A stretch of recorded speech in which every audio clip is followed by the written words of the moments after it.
30 நாள் கூட வகுப்பு நடக்காது. இப்போ சொல்லுவாங்க எல்லாம் நம்மளே படிச்சு சொல்லுவாங்க. ஆனா எல்லாத்தையும் நம்மளே படிக்க வேண்டிய தேவை வர வர வர நமக்குள்ள ஒரு திறமை வெளியே வந்துச்சு. அந்த தேவை வரும்போது திறமை நம்மள அறியாம வெளியே வருது. நண்பர் இங்க பேசும்போது சொன்னார், ஏன் ஏரோஸ்பேஸ் வானவியல் ஆராய்ச்சி பண்ணணும்னு. நான் நினைக்கிறேன் வானவியல் ஆராய்ச்சி பண்றப்ப எல்லாத்தையும் ரொம்ப அதிக செயல்திறனா பண்ணணும். அப்புறம் எதையும் எதிர்பார்க்காத ஒரு சூழ்நிலை, நம்மளா இங்க எல்லாம் தெரிஞ்சு பண்றதை விட தெரியாத ஒரு சூழ்நிலை நம்மளை தேவைப்படுத்திக்கணும். அப்புறம் ரொம்ப சிக்கனமா பண்ணணும். இப்படி ஒரு ரொம்ப தேவை இருந்தது. அந்த வானவியல் பொறியியல்ல தான் ரொம்ப எல்லாமே தேவை இருக்கும், ரொம்ப பிரிசிஷன் வேண்டி இருக்கும். என்னோட முன்னாடி எல்லாம் சொன்னாங்க எவ்வளவு துல்லியமா செய்யணும்னு. அப்ப எனக்கு அது சவாலா தோணுச்சு. அப்ப நம்ம அதுக்கு எல்லாத்தையும் தயார் பண்ணிக்கிட்டோம்னா அப்புறம் எல்லாத்துக்குமே எளிதா பண்ணிடலாமே அப்படின்னு எனக்கு தோணுச்சு. ஆனா எனக்கு தமிழ் படிச்சப்ப இன்னொன்னு பண்ணப்ப திருவள்ளுவர் காட்டினாங்க. அவர் பண்ணப்ப கூட திருக்குறள் எழுதினப்ப ஒரே ஒரு இதுக்கு மட்டும் முழுசா எழுதல, அறுத்து பால் பொருட்பால் என்பது பால் 3 எழுதினாரு. தமிழ்ல சொன்னப்ப இயலிசை நாடகம், இப்ப அறிவியல் தொழில்நுட்பம் அப்படின்னு ரொம்ப சந்தோஷப்படுற மாதிரி இருக்கு. அப்புறம் நான் படிச்சப்ப அந்த வில்லேஜ் பேக்ரவுண்ட்ல படிச்சப்ப நிறைய டெவலப்மெண்ட்ஸ் ரொம்ப சிட்டியில இருக்கும், பட் கிராமப்புறங்கள் போய் சேர ரொம்ப இதா இருந்துச்சு. ஆனா அரசாங்கத்துக்கு வரி கட்டுறது ஒரு சாமானியம் தான். அங்க உழைக்கிற ஒருத்தர் அந்த 2 ரூபாய் கட்ட ரொம்ப கஷ்டப்பட்டு அதான் கட்டுறான். அப்புறம் நினைச்சு ஏதாவது செய்யணுமா இருந்தா அந்த சாமானியனுக்கும் பயன்படணும். அதே சமயம் நம்ம எல்லா துறைக்கும் செய்யணும்னு நான் சின்ன பிள்ளைங்க நினைச்சிட்டு இருந்தேன். அதனால நான் பிஇ சேர்ந்தப்ப எனக்கு நான் எக்ஸாம் எழுதினப்ப ஃபர்ஸ்ட் வந்தேன். அதனால எனக்கு எலக்ட்ரானிக்ஸ் கொடுத்தாங்க. ஆனா நான் அப்ப எனக்கு யோசிச்சு எனக்கு அப்ப சிவில் இன்ஜினியரிங் ரொம்ப ஒரு மாதிரி ஒரு சாமானியர்கள் உணர்ற மாதிரி இருந்ததா எனக்கு தோணுச்சு. சிவில் இன்ஜினியரிங் தமிழ்ல சாரி மன்னிக்கணும். அதனால நான் மாத்திக்கிட்டேன் சிவில் இன்ஜினியரிங்க்கு. அப்ப என்னுடைய வாத்தியார் கூட திட்டினாங்க, பேஜை கருத்தனமா பண்ற அப்படின்னு. நான் சிவில் படிச்சேன். மாஸ்டர்ஸ் போனப்ப நான் ஏரோஸ்பேஸ் ஸ்ட்ரக்சர்ஸ் படிச்சேன். பிஹெச்டி போனப்ப மெக்கானிக்கல் இன்ஜினியரிங் சம்பந்தமா ஆராய்ச்சி பண்ண ஆரம்பிச்சேன். ஆனா ஓவரோட படிச்சப்போ அந்த டிகிரி திருப்பூரோட படிச்சேன். நான் மாஸ்டர்ஸ் போறப்ப நான் ஏரோஸ்பேஸ் படிக்கல, சோ ஏரோஸ்பேஸ் திருப்பூரோட படிச்சேன். பிஹெச்டி போனப்ப மெக்கானிக்கல் ஃபுல்லா நானே படிச்சேன். அந்த கிராமத்தில் படிச்சப்ப நமக்கு எந்த வசதி இல்லாதனால எல்லாமே நம்மளே பண்ண வேண்டியிருந்தனால எனக்குள்ள அந்த என்னோட கிராமத்து மாணவர்களுக்கு அந்த தேவை வந்துருச்சு. நாம தான் பிழைக்கணும், நாம தான் நீந்தணும் அப்படின்னு. அது எனக்கு இன்னைக்கு வரைக்கும் உதவு.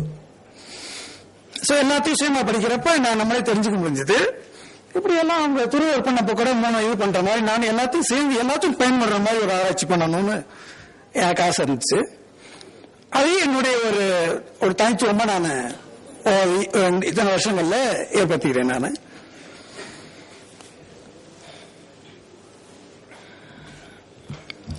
நான் பொறியியல் படிச்சப்ப நான் விரும்பி படிச்ச சில புத்தகம்லாம் தமிழ்ல தான் படிச்சேன்.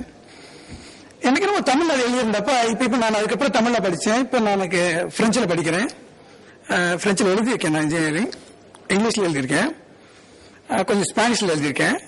எனக்கு ரொம்ப தமிழ்ல எழுதின புத்தகம் தான் நேர விஷயத்துக்கு வர மாதிரி இருந்தது. ரொம்ப எளிதா, ரொம்ப நேரா, சுத்தி வளைக்காம பொட்டலப்படுற மாதிரி சொல்ற மாதிரி இருந்துச்சு.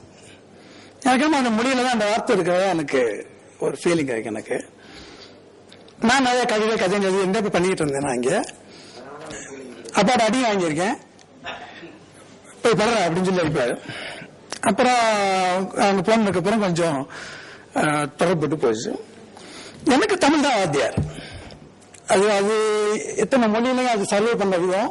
அதுக்கப்புறம் எவ்வளவு மொழி வந்துருச்சு. இப்ப இன்டர்நெட்லாம் கூட தொழில்நுட்பத்தோடு சேர்ந்து போயிடுச்சு.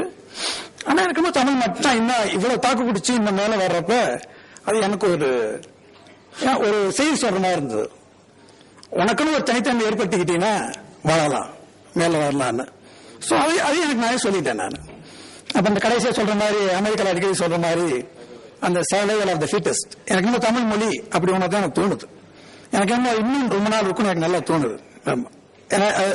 அதுக்கு தயாரா இருக்காது. அதுக்கப்புறம் போனப்ப நான் உலகத்தரமான ஆராய்ச்சி பண்ணினேன். அப்படி எல்லாரும் ஆராய்ச்சி பண்ற மாதிரி திருப்பி பண்ணாம எல்லா துறைக்கும் பயன்படுற மாதிரி, ஒரு சாமானியனுக்கும் பயன்படுற மாதிரி பண்ணணும்னு நான் நினைச்சேன். என்னோட ஆராய்ச்சி ஃபுல்லா அதையே நினைச்சுக்கிட்டேன். நான் என்ன சொல்றப்பெல்லாம், இங்க என்னுடைய காலேஜ் சொல்றப்பெல்லாம் என் பேரை கூட சொல்ல மாட்டாங்க, தமிழ் கை அப்படின்னு தான் சொல்லுவாங்க. தமிழ் கை தான் சொல்லுவாங்க எனக்கு என்னுடைய காலீக்ஸ் எல்லாம். அதை நான் ரொம்ப பெருமையா நினைக்கிறேன்.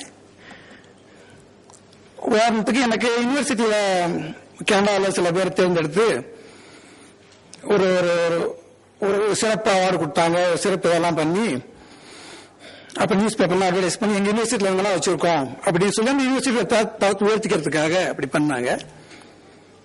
அது முதல்ல பாத்தீங்கன்னா நீங்க பார்க்கலாம், நான் இருக்கேன். அதுக்கப்புறம் பல நாட்டு எல்லாரும் இருப்பாங்க, வேற வேற நாட்டுல இருந்து. அப்ப நான் கொஞ்சம் குண்டா இருந்தேன். இப்ப ஏரோஸ்பேஸ் பண்றதுனால கொஞ்சம் கொஞ்சமா குறைச்சிக்கிட்டேன்.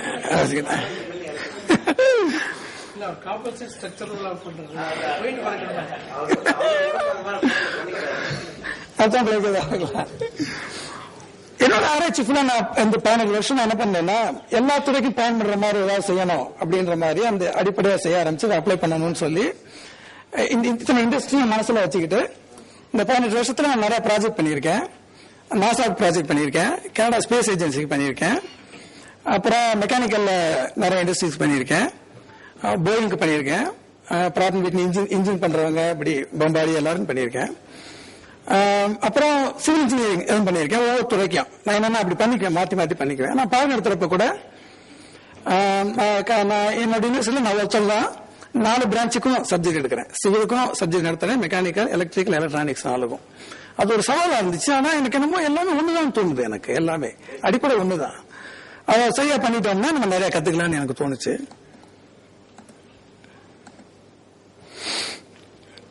அப்புறம் கார் மேக்கர்ஸ், ஃபோர்டு, அவங்க யூஎஸ்ல ஃபோர்டு, கனடால கிரைஸ்லர், அவங்களோட நான் ப்ராஜெக்ட் பண்ணியிருக்கேன், நிறைய பண்ணியிருக்கேன். என்னுடைய வெப்சைட் போனீங்கன்னா நீங்க நிறைய பார்க்கலாம். அதுல சில உதாரணங்களை இங்க காட்டுறேன்.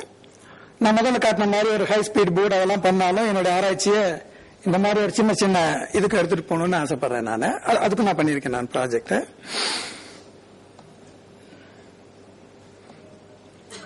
சம் ஆஃப் த ப்ராஜெக்ட்ஸ் நான் முன்னாடி பண்ணது டிஃபென்ஸ் இண்டஸ்ட்ரி ப்ராஜெக்ட் பண்ணியிருக்கேன்.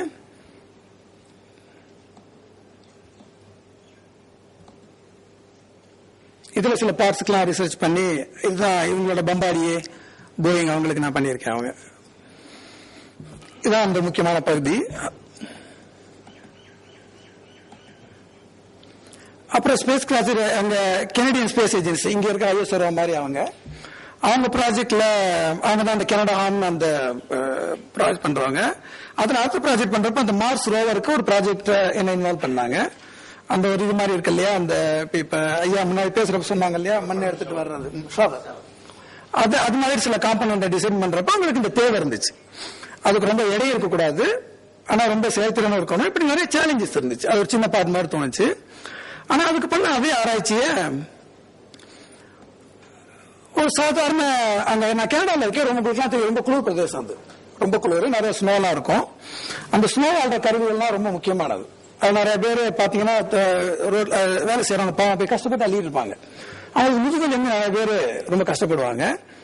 சோ இதுக்கு பண்ற தொழில்நுட்பத்தை அதுக்கும் அப்ளை பண்ணேன், அதுக்கு ஒரு ப்ராஜெக்ட் பண்ணேன். அது ரொம்ப இலகுவா நிறைய ஸ்னோவாலலாம், ஆனா அவங்க பண்ணி பண்றப்ப வெயிட் இருக்காதுங்க. இதெல்லாம் பண்ணப்ப எனக்கு ரொம்ப பாராட்டு கிடைச்சது. நமக்கு ரெண்டுமே முக்கியம் தான் நினைக்கிறேன்.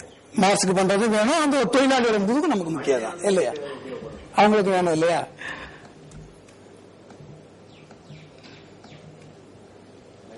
இது மிலிட்டரி ப்ராஜெக்ட்.